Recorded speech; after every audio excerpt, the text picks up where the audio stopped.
Absolute voorreg om vir u te sê welkom by ons opstandingsdiens, of dan eintlik beter geformuleer, ons opwekkingsdiens. Daar word eintlik deur Paulus van die opwekking van Jesus in die passief gepraat, om die klem daarop te laat val dat dit 'n magstaat van God was, dat God die Vader hom uit die dood opgewek het. Net 'n baie interessante nuansering. Dan vir diegene wat op Facebook en YouTube kyk, wil ek net herinner dat verlede Sondag, die 29ste April, was daar 2 dienste opgeneem wat in die week beskikbaar was. Die een gaan oor die reiniging van die tempel en die vervloeking van die vyeboom. Die tweede ook oor die aanloop tot die Paasfees en waarom Jesus nodig gehad het om te sterf en wie dit is wat hom wou dood hê. Maar vandag ons opwekkingsdiens. Baie welkom. Saam met die welkom, dis lekker om baie keer die nuus te deel, veral vir diegene wat deel is van die gemeente, of op 'n stadium fisies deel was van die gemeente hier in Houersee bly, dat ons Paasnaweek 'n program baie goed afgeloop het en deur geweldig baie mense bygewoon is. Ons het 'n baie mooi geleentheid gehad donderdag aand, Vrydagoggend 'n volgepakte kerk vir Goeie Vrydag en vroeg vanoggend 7:00 ook 'n byeenkoms daar by ons gedenkmuur by die Nisse en dan nou 9:00 ons opwekkingsdiens. Dit was 'n wonderlike belewenis om soveel mense te hê wat die dienste bywoon. En dan kan mens nou nog kyk na die getalle van mense wat dit ook aanlyn gekyk het. Ons is die Here dankbaar daarvoor, vir die geleentheid hier, maar ook die geleentheid op die internet. Kom ons begin ons diens met 'n wotum. Al wat ek wens, is om Christus te ken, die krag van sy opstanding te ondervind, en deel te hê aan sy lyding, deur aan hom gelyk te word in sy dood, in die verwagting, dat ek self deel sal hê aan die opstanding uit die dood. Genade vir julle en vrede, dit kom van God ons Vader en van die Here, Jesus Christus, deur die kragtige werking van sy Gees.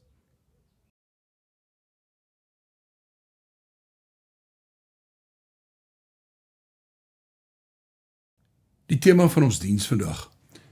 Ek gaan uit vanuit die vertrekpunt dat feitelik almal wat kyk of luister, ken die verhaal van die opwekking van Jesus die Sondagoggend na die kruisiging op die Vrydag. So vandag wil ek nie stil staan by die gebeurtenis as sodanig nie, maar 'n bietjie 'n ander invalshoek gebruik. Ek wil hê ons moet so 'n bietjie saam kyk en nadink oor die rol van die vroue. Ons gaan 'n bietjie kyk na die rol van die vroue voor Jesus se kruisiging, enkele aspekte, dan tydens sy kruisiging, na sy kruisiging, die baie belangrike rol by die leë graf na sy opwekking ook. In die eerste hoofpunt kyk ons en dink ons na oor die rol van die vroue voor Jesus se kruisiging. Regdeur sy 3 jaar bedienings is daar 'n hele aantal vroue wat 'n rol speel, en baie daarvan en meeste daarvan waarskynlik in die rol van versorgers. Ek bedoel, Jesus en sy volgelinge, direkte volgelinge, die 12 en meer, moes eet, moes slaap, moes blyplek hê en so meer, en daar is voortdurend vroue by en betrokke in hierdie rol. Maar dan vind daar 'n baie belangrike verandering plaas, en myns insiens maak ons nie altyd in die teologie genoeg van hierdie baie belangrike verandering nie.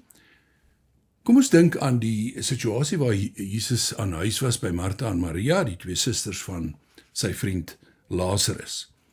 Jesus is besig met sy lering, en Martha is druk besig om waarskynlik kos en so meer voor te berei vir hierdie groep mense wat moet versorg word. En dan gaan haar suster Maria, en sy gaan sit by die voete van Jesus, saam met die ander disippels, die mans, om te luister na sy lering. Martha kom uit die aard van die saak by Jesus klaar, met absolute volle vertroue dat hy haar kant sal kies, en sê, Here, sê vir my suster Maria, sy moet vir my kom help. En dan is Jesus se reaksie en sy antwoord, wat my aanbetref nie net aangrypend nie, maar deurslaggewend vir die rol van vroue na Christus. Jesus antwoord, Martha, Martha, jy maak jou baie besorg oor baie dinge, maar eintlik is net een ding nodig. Maria het die beste gekies, en dit sal nie van haar weggeneem word nie. Wat my aanbetref, breek Jesus vir Maria die deur oop en vir alle vroue daarna om deel te word van die lering, deel te word van die teologie, deel te word van die leer van die boodskap, die hoor van die boodskap, die internalisering van die boodskap en uiteindelik die oordra van die boodskap. Dan wil ek 'n tweede voorbeeld noem wat vir my baie spesiaal is. Ook waar Jesus saam met die mense besig is om te eet, en dan kom daar hierdie vrou, daar's baie keer 'n bietjie meningsverskil oor wie dit was, kom daar hierdie vrou met die kosbare olie, en sy salf Jesus, en dit lok natuurlik geweldig kritiek uit, veral by die skynheiliges. Dit kon verkoop geword het vir soveel en soveel en soveel, en die geld kon aangewend word vir die armes. En dan wil ek Jesus se antwoord lees uit Markus 14, vers 8 en 9. Maar wat sy kon, het sy gedoen. Sy het vooruit al my liggaam gesalf as voorbereiding vir my begrafnis. Dit verseker ek julle, oral waar die evangelie in die hele wêreld verkondig word, sal daar ook vertel word wat sy gedoen het, tot herinnering aan haar. Die derde voorbeeld wat ek wil noem is baie bekend, maar ons is nie altyd so vertroud met die belang daarvan nie, en dit is die feit dat die twee susters van Jesus se vriend Lazarus, Martha en Maria, 'n sleutelrol speel as getuies dat Lazarus werklik dood was, dat dit nie 'n koma was of 'n skyndood nie, soveel so dat dit pertinent genoem word dat wanneer Jesus na die graf toe gaan en vra dat hulle die steen wegrol voordat hy Lazarus uit die dood uitroep, dan waarsku hulle vir Jesus, Here, dit is al die 4de dag, hy ruik al. Met ander woorde, die ontbindingsproses het al begin. Daar is geen twyfel oor die feit dat hy werklik dood is nie. En dan is hulle natuurlik ook die getuies van sy opwekking. Eerstehandse oog en oor getuies van die opwekking van Lazarus. 'n vierde wat ek wil noem is weer by Martha.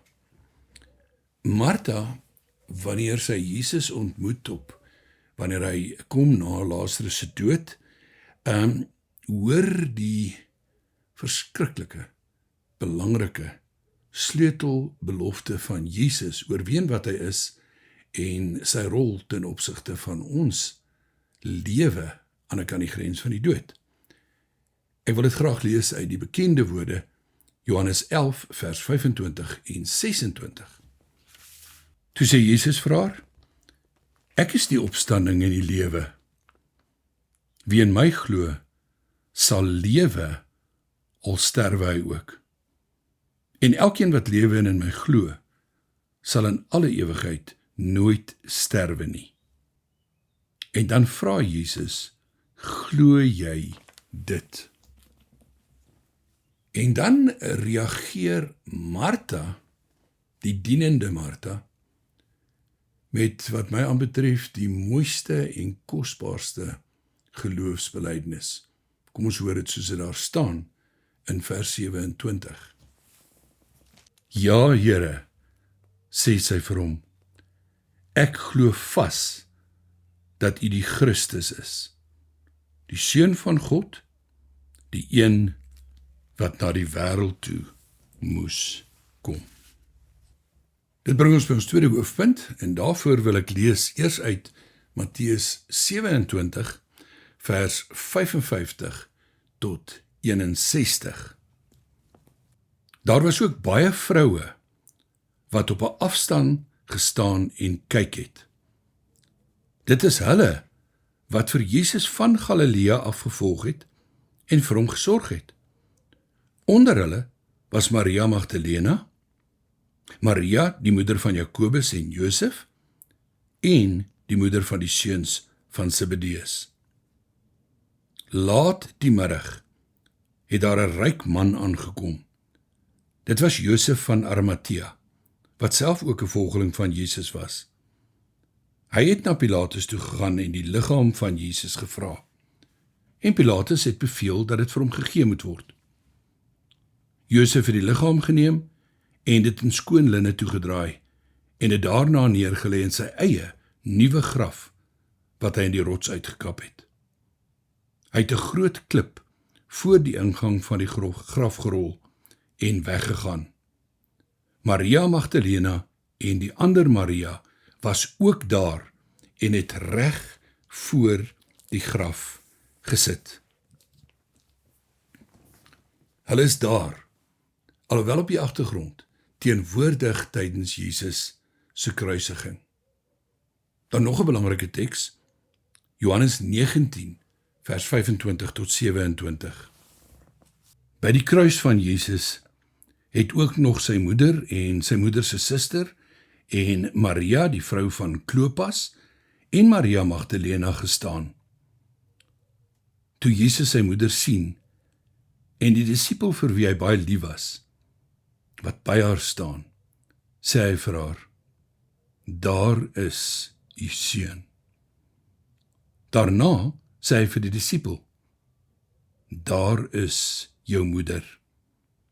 Van daardie oomblik af het die disipel haar in sy huis geneem. Dit bring ons by die baie belangrike vraag, waar was die mans? Waar was Jesus se disipels?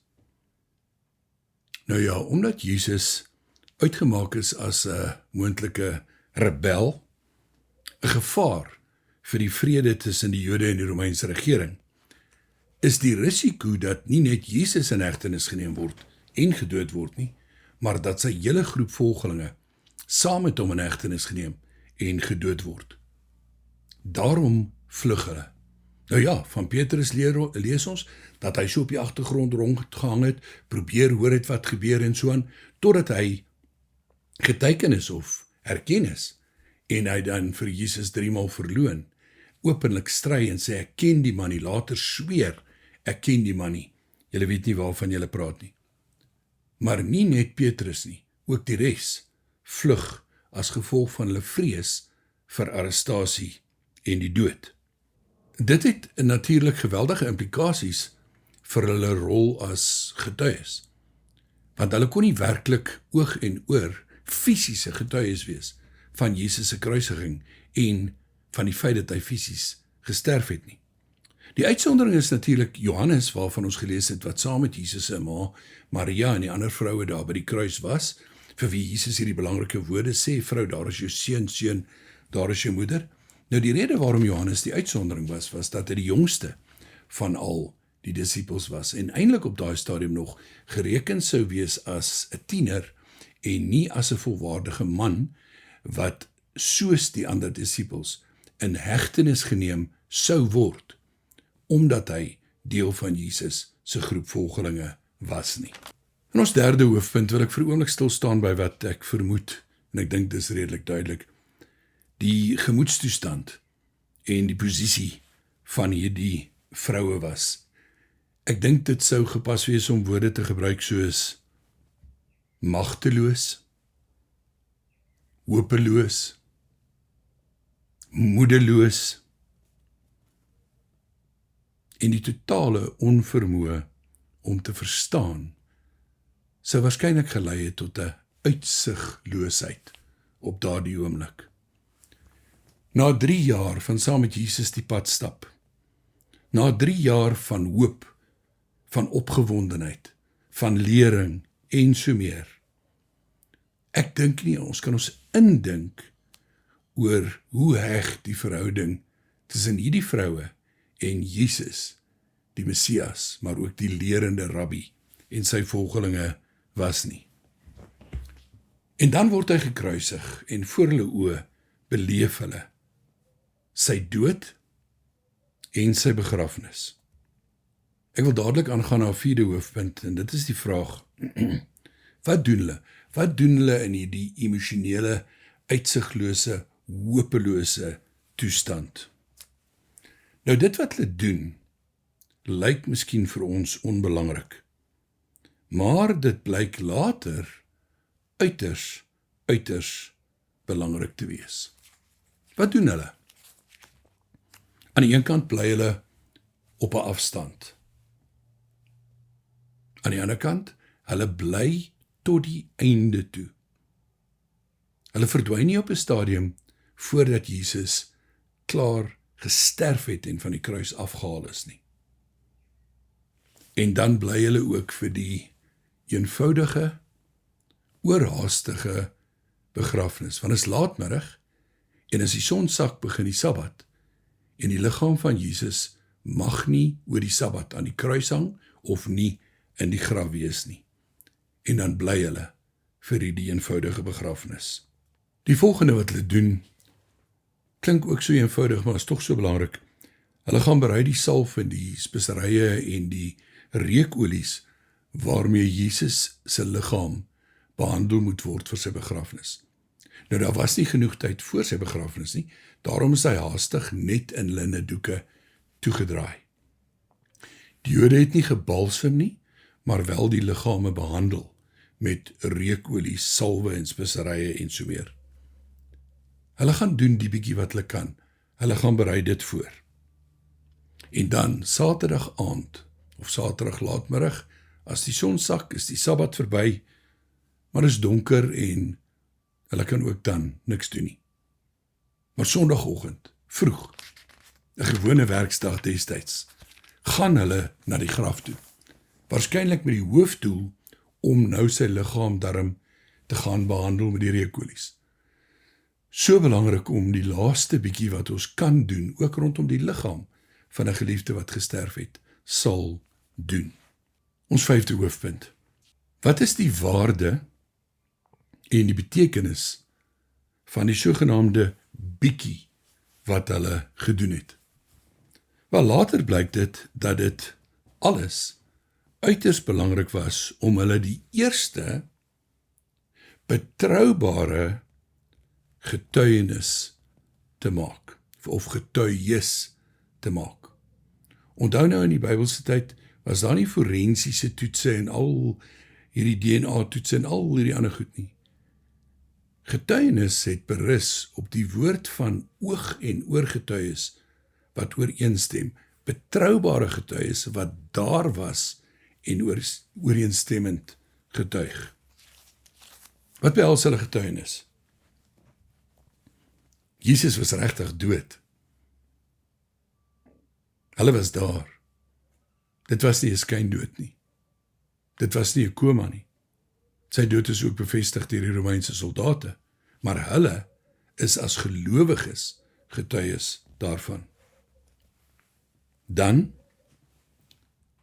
die liggaam van Jesus is nie weggesteek nie, is nie gesteel nie. Dit is in 'n rotsgraf begrawe of neergelê, en die ingang van die graf is verseël met 'n groot klip. Sondagoggend word hulle rol en getuienis nog belangriker, want hulle sien die leë graf met die doeke wat eenkant opgevou is. En dan die belangrikste van alles, hulle, die vroue, beleef die eerste verskynings. Ja, Jesus na sy opwekking uit die dood verskyn eerste aan die vroue. Ek herhaal, dit maak hulle die eerste betroubare getuies van beide Jesus se dood en sy opwekking uit die dood.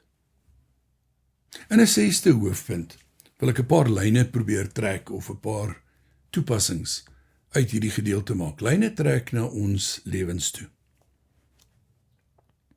Ek wil begin by hulle uitsigloosheid, moedeloosheid, hopeloosheid.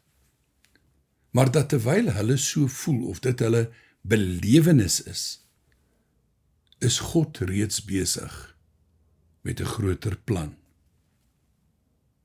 Op daardie oomblik sien hulle net die donker, die hartseer, die tragedie. Maar die oorwinning, die draaipunt, is so naby. Midde in hierdie hopeloosheid, uitsigloosheid, is die oorwinning net 36 uur later, sigbaar en tasbaar. 36 uur later verander alles. Alles, nie net in hulle lewens nie, ook in ons lewens. 36 uur later verander alles in die geskiedenis van die ganse mensdom. Jesus leef. Derdens, die bietjie wat hulle kon doen, het hulle gedoen en God het dit gebruik. As ons hiervan toepassings wil maak, ons, en baie keer nie net onsself nie, maar ook mense baie naby aan ons, beland ook in donker, uitsiglose, hopelose situasies, wat hulle magteloos, moedeloos en uitsigloos laat. Maar dan is dit tyd om te onthou dat God sien en ken die groter prentjie. En hy is reeds besig met die groter prentjie. Dikwels in ons eie uitsigloosheid en die van ons geliefdes, lê die oplossings, die antwoorde voor die deur. Nie altyd 36 uur later nie. Nie altyd 36 dae later nie. Nie altyd 36 weke later nie. En soms nie eers 36 maande later nie. Maar tog. Wat kan ons leer by die vroue en wat kan ons intussen doen? Doen intussen net die bietjie wat jy kan. En God sal dit gebruik, soos hy die visies en die brood vermeerder het. Doen intussen net die bietjie wat jy kan. Bid, help, glo. 'n magdom van ander kleiner dinge wat jy kan doen. Maar doen dit terwyl jy die res aan God opdra, aan hom toe vertrou en by hom laat. Amen. Here, baie dankie vir hierdie geleentheid om na te dink oor die opwekking, oor die oorwinning, oor die betroubare getuies, oor die implikasies daarvan vir ons lewe en ons dood. Ons wil bid dat jy nou ook vir ons sal lei, wanneer ons die nagmaal gaan gebruik, as herinneringsteken, nie net aan die dood nie, maar ook aan u oorwinning. Seën en lei ons asseblief ook daarin. Ons bid dit in afhanklikheid van u. Amen. Geliefdes, enkele opmerkings voordat ons saam die nagmaal gebruik. Die nagmaal is 'n herinneringsmaaltyd. Nou, herinneringsmaaltye is vir ons iets baie bekend. Ons hou herinneringsmaaltye oor Kersfees, oor huweliksherdenkings en veral oor verjaardae en baie keer ook herinneringsmaaltye aan iemand se fisiese dood. Ons noem dit onthoumaaltye, herdenkingsgeleenthede. Nou ja, by sulke geleenthede is daar dikwels hartseer by betrokke. 'n besef weer eens van die verlies van die persoon. Maar daar is baie dikwels ook groot vreugdes en positiewe herinneringe teenwoordig. Nou die nagmaalsformulier sê, alhoewel ons die nagmaal met die gewyde erns vier, is dit nogtans 'n vreugdefees. En ek wil hier 'n vergelyking maak. Het dit al met julle ook gebeur dat ons miskien 'n ete hou om te onthou pa is 'n paar jaar gelede oorlede, of dalk baie jare gelede oorlede, of dalk enkele jare gelede oorlede, en dan sal ons dinge sê, onthou julle wat pa altyd gesê het. Onthou julle hierdie spreekwoord van hom, onthou julle daai, onthou. Ek gaan doelbewus nie voorbeelde noem nie, maar dis goed wat ons mekaar aan herinner. Nou ek kan my goed indink dat na Jesus se hemelvaart sy naaste volgelinge, maar ook die nuwe mense wat na die uitstorting van die Heilige Gees bygekom het by die groep van gelowiges, gereeld sy dood, sy kruisiging, maar ook sy opwekking sou herdenk. En daarom was die Sondag, al was dit 'n werksdag, so geweldig belangrik. Sondag is die herdenking van die opwekking van Jesus uit die dood. En ek kan my indink dat hulle mekaar sou herinner aan goed wat Jesus gesê het. Onthou julle Jesus het gesê, doen aan ander soos jy wil hê hulle moet aan jou doen. Onthou julle dat Jesus gesê het, jy moet eerder die minste wees, en jy moet bereid wees om te dien. Onthou julle dat Jesus gesê het, wie eerste is sal laaste wees, maar wie laaste is sal eerste wees. Onthou julle dat Jesus gesê het, dit is beter om te gee as om te ontvang, en so meer. En dan het hulle saam wat hulle genoem het brood gebreek en wyn gedrink, 'n maaltyd saam gehad, om ek herhaal, nie net Jesus se dood nie, maar veral sy opwekking uit die dood te herdenk. En ek is 'n bietjie bekommerd daaroor dat ons in ons eie nagmaalvieringe partykeer, en ons moet daarop fokus, maar te veel fokus op die lyding en dood van Jesus, en miskien net 'n bietjie te min aandag gee aan die opwekking en oorwinning van Jesus. Kom ons gebruik die nagmaal saam. Nie net om te onthou dat Jesus vir ons gesterf het nie, maar ook dat hy ter wille van ons opgewek is. Geliefdes, die brood wat ons breek, dit is die gemeenskap met die liggaam van die Here Jesus Christus. Neem dit, eet daarvan. Dink daaraan en onthou dat sy liggaam gebreek is tot 'n volkome versoening van ons sondes.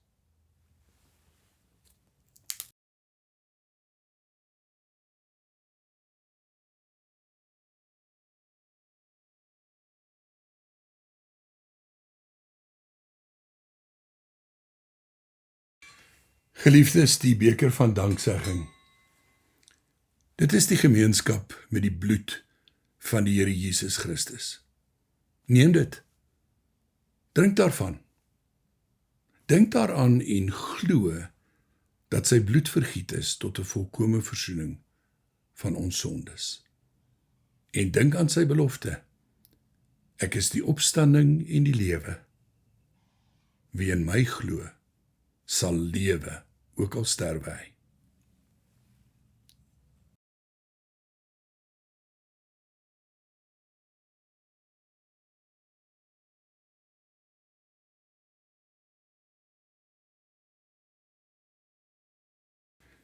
Die genade van die Here Jesus Christus, die liefde van God ons Vader, en die teenwoordigheid van God die Heilige Gees, bly by jou. Amen.